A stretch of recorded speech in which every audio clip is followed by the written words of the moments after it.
आपके दिमाग पर अधिकार है, बाहरी घटनाओं पर नहीं। इसे समझें और आपको ताकत मिलेगी। Marcus Aurelius. हम बाहरी घटनाओं को नियंत्रित नहीं कर सकते हैं, लेकिन हम उन्हें कैसे समझते हैं और उन पर कैसे प्रतिक्रिया देते हैं, इस पर हमारे पास अपार शक्ति है। कुंजी बाहरी घटनाओं पर लगातार प्रतिक्रिया करने के बजाय अपनी मानसिक क्षमताओं को अंदर की ओर केंद्रित करना है। जब हम अपने विचारों और निर्णयों पर महारत हासिल कर लेते हैं, तो हम ज्ञान और स्थिरता के एक आंतरिक किले तक पहुंच जाते हैं, जिसे बाहरी अराजक घटनाएं हिला नहीं सकती। यह एहसास हमें गहन शक्ति और मुक्ति देता है। जागरूकता। हमारी आंतरिक दुनिया के बारे में जागरूकता आत्मनिपुणता की नींव है।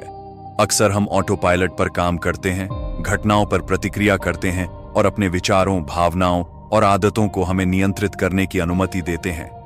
पीछे हटने, खुद का निष्पक्ष रूप से निरीक्षण करने और मन की जटिल कार्यप्रणाली को समझने के लिए जानबूझकर प्रयास करना पड़ता है। हर दिन करीब से ध्यान देने का इरादा निर्धारित करके शुरुआत करें। जब निर्णयात्मक लेबल उभरें, तो खुद को पकड़ने के लिए और यह ध्यान देने के लिए कि कब गुस्सा या डर हावी होने लगे। आप जो पाते हैं उसके लिए स्वयं की आलोचना न करें, बस स्वीकार करें और पैटर्न पर ध्यान दें। समय के साथ यह साक्षी स्वयं मजबूत हो जाएगा, जिससे आप अपने पूर्वाग्रहों को अधिक स्पष्ट रूप से देख पाएंगे।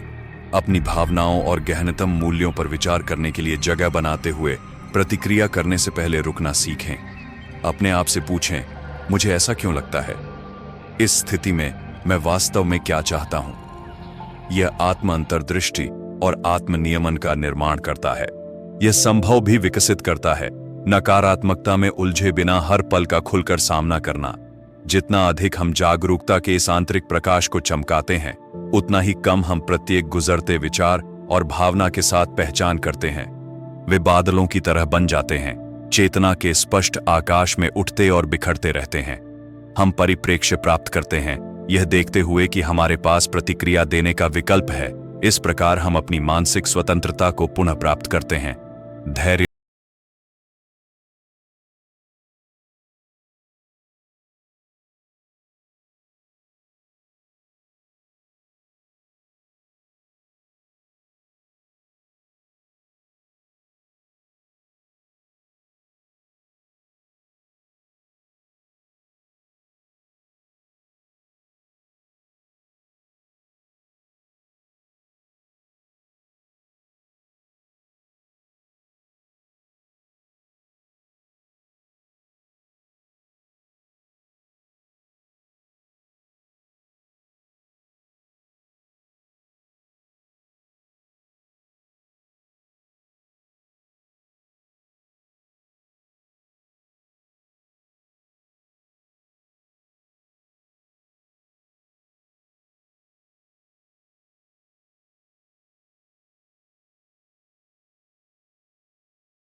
होता है।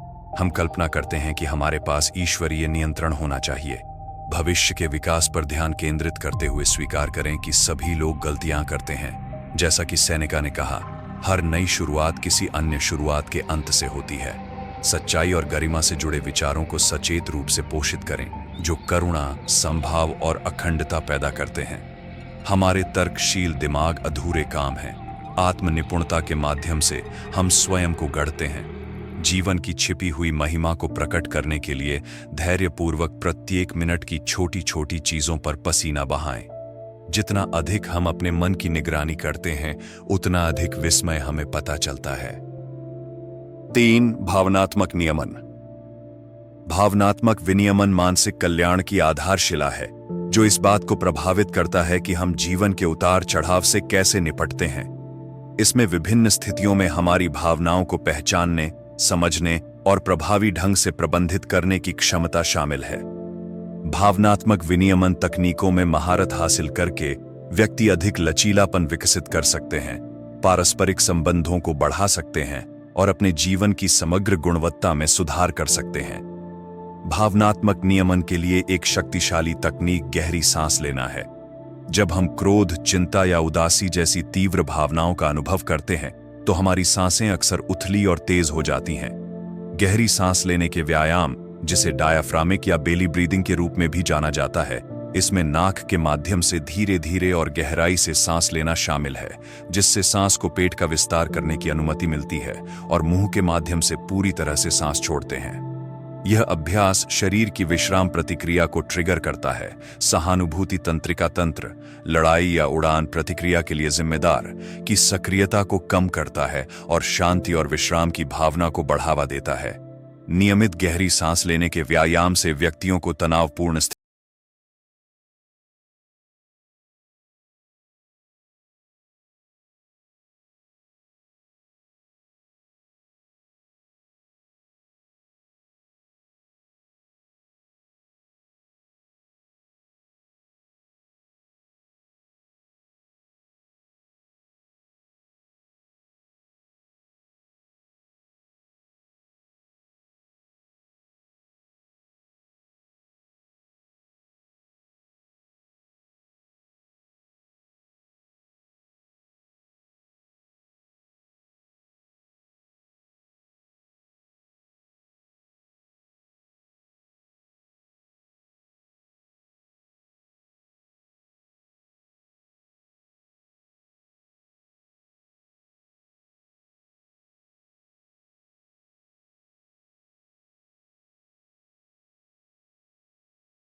सकते हैं और प्रतिकूल परिस्थितियों का सामना करने में अधिक लचीलेपन का अनुभव कर सकते हैं।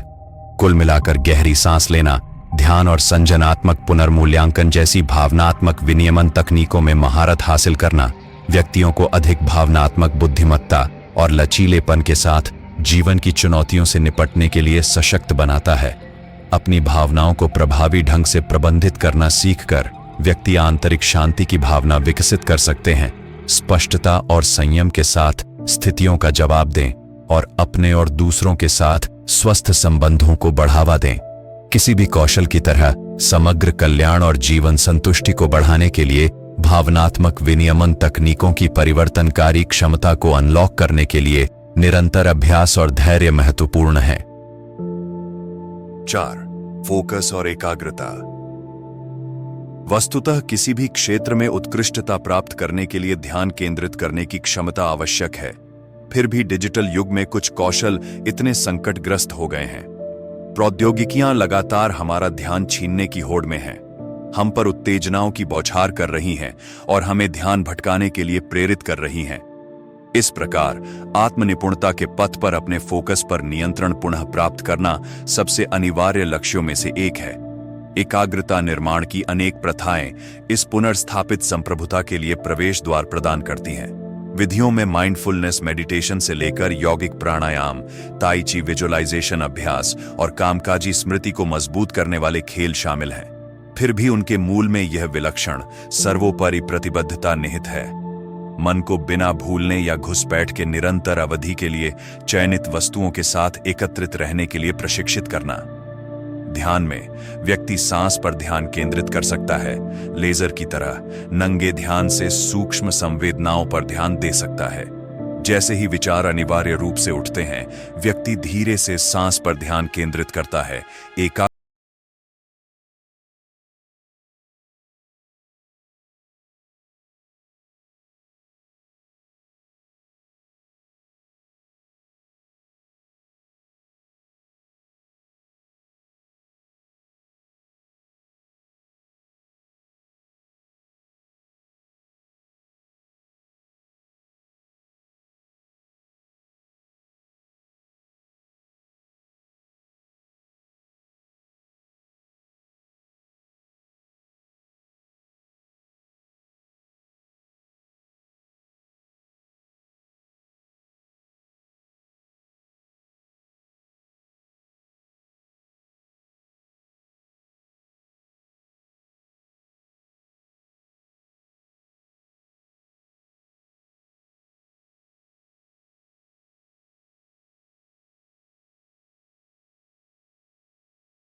भाग्य के संभावित मोड़ों के बारे में अलग जिज्ञासा के माध्यम से आगे बढ़ने वाले रास्तों की जांच करें, ऐतिहासिक मिसाल पर शोध करें और यदि उपलब्ध हो तो सलाह जुटाएं। जैसे जैसे विकल्प स्पष्ट होते हैं, उन्हें अपने मूल्यों के विरुद्ध तौलें। वर्तमान कांटे से परे महीनों और वर्षों के संभावित परिदृश्यों की कल्पना करें।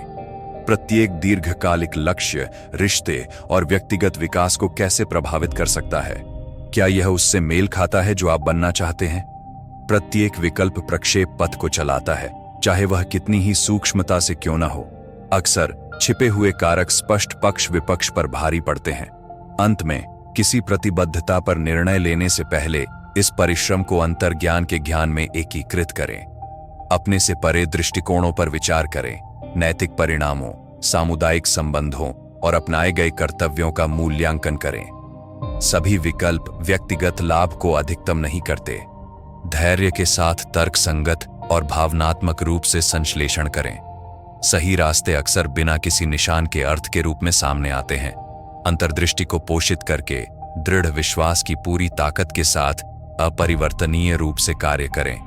ऐसी व्यवस्थित उपस्थिति के माध्यम से निर्णय लेने की प्रक्रिया कम पीड़ादायक और सच्चाई के साथ अधिक संरेखित हो जाती है। प्रत्येक चौराहा स्वयं और दुनिया को सुंदरता की ओर बढ़ाता हुआ जीवन की छिपी हुई एकता को प्रकट करता है। 7. आत्मकरुणा।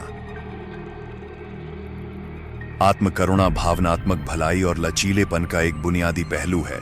फिर भी हमारे समाज में इसे अक्सर अनदेखा किया जाता है या इसका कम मूल्यांकन किया जाता है।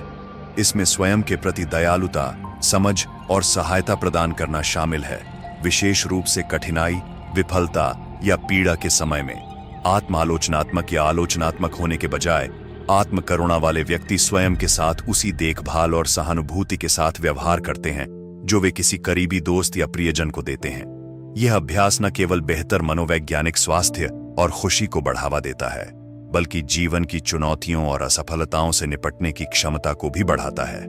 आत्मकरुणा के मूल में हमारी साझा मानवता की पहचान निहित है।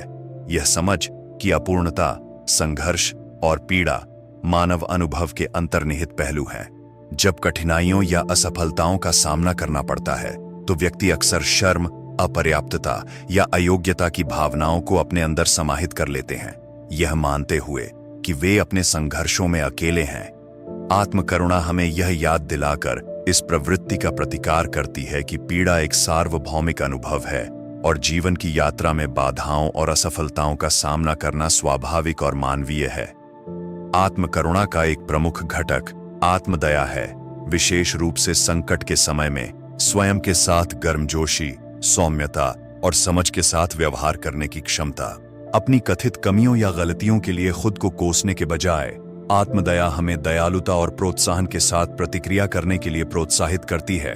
खुद को वही आराम और आश्वासन देती है जो हम किसी जरूरतमंद दोस्त को देते हैं। यह दयालु आत्मचर्चा आत्म आलोचना की भावनाओं को कम करने और आत्म मूल्य और स्वीकृति की एक बड़ी भावना पैदा करने में मदद कर सकती है।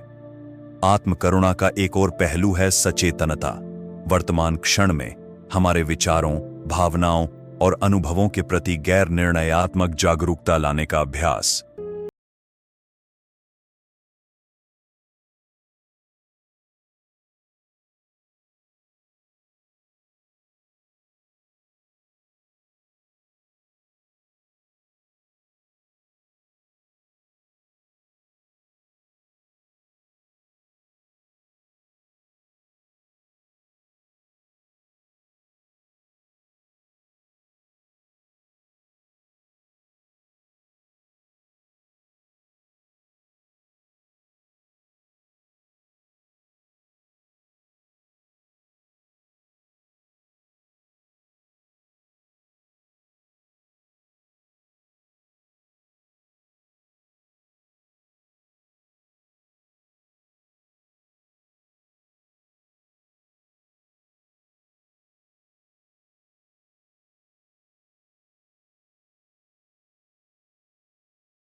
किए गए आशीर्वादों को सूचीबद्ध करने के लिए एक दैनिक कृतज्ञता पत्रिका रखें, चाहे वह नियमित हो या सांसारिक।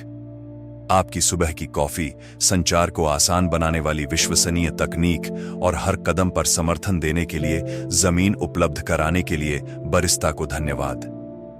छोटी छोटी चीजों की सराहना करें, एक गर्म बिस्तर, पसंदीदा गाने, पास में दुबके हुए पालतू जानवर। जब संकट अनिवार्य रूप से आता है तो ऐसे छोटे छोटे आनंद नोट्स लचीलेपन का पोषण करते हैं। मूल्य प्रदान करने वाले लोगों को सीधे धन्यवाद व्यक्त करें। प्रियजनों को विशेष रूप से बताएं कि आप उनकी सराहना क्यों करते हैं। उपयोगी सलाह स्वीकार करने के लिए बैठकों के बाद अनुवर्ती नोट्स भेजें। हालांकि सरल ऐसे इशारे तेजी से गहरा बंधन बनाते हैं। कृतज्ञता आदान प्रदान के माध्यम से खुशी को कई गुना बढ़ा देती है। अंत में दूसरों को देखकर कृतज्ञता को क्रियान्वित करें।